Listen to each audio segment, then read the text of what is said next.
Maganda awa! Welcome po sa aming first mini vlog. Ayan, inumpisahan na natin ang pag-affiliate. Ngayon naman, subukan naman natin ang pagba-vlog. Okay lang kahit walang manood. 'Di ba, Dad? At least we tried. Hindi pala biro ang pagba-vlog. Ang hirap mag-edit, pati pagpa-voice over.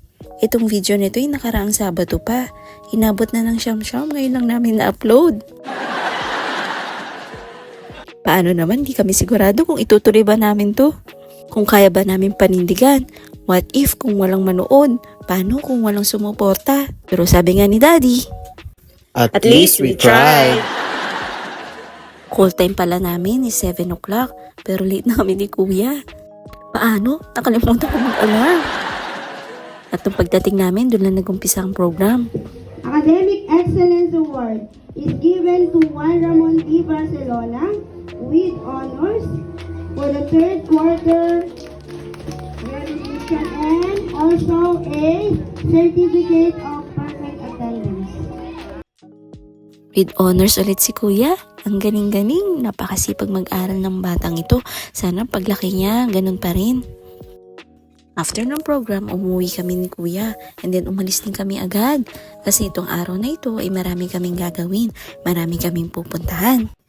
Isa na nga dito kung saan nagpagupit si Bunso. Kasi nag-text na sila na pwede na makuha yung certificate. Kita nyo naman sa video, sobrang nahihiya ako. Hindi pa ako sanay mag-video sa public. Sabi ko nga kay Daddy, siya na lang ang mag-video. Pero ayaw niya rin. Nag-lunch lang kami sandali, then umalis na kami ulit. Pumunta naman kami ngayon sa kung saan kami mag-grocery. Atik na sa amin ni Daddy, after lunch magkakape talaga kami. Ngayon sinubukan namin tong kape na to. In fairness, ang sarap niya. Ayan, nandito na kami. Kita nyo ang gulo-gulo ng video kasi nahihiya talaga ako. Minsan lang kami dito mag-grocery kapag naubos lang talaga yung mga stocks namin. Kasi dito, mas nakakamura kami. Unlike sa mga ibang groceries. Kasi dito, pwede kang bumili ng maramihan. Yun, matagal mo na talaga magkagamit. Tapos, ayos din kapag na-tsempohan mong may mga discount sila.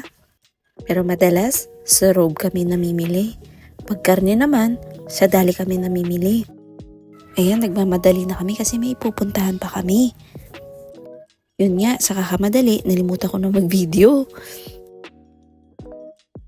Mabilis lang ang transition. Ngayong araw ay araw ng linggo. Nagyaya si Daddy. Alis daw kami dahil gusto niya mag-canvas ng ilang materialis para sa aming project. Ang hirap palang mag-vlog. Mag-video ka, mag-edit ka, mag-voice over ka. Hindi ko alam kung kaya ba namin to panindigan. Lalo na ngayon, pag naririnig ko yung boses ko, nahihiya ako.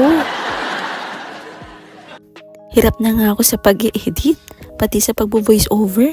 Hindi ko alam kung anong sasabihin ko.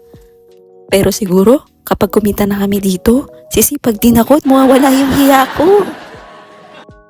Ayan na nga, nakarating na kami sa pupuntahan namin.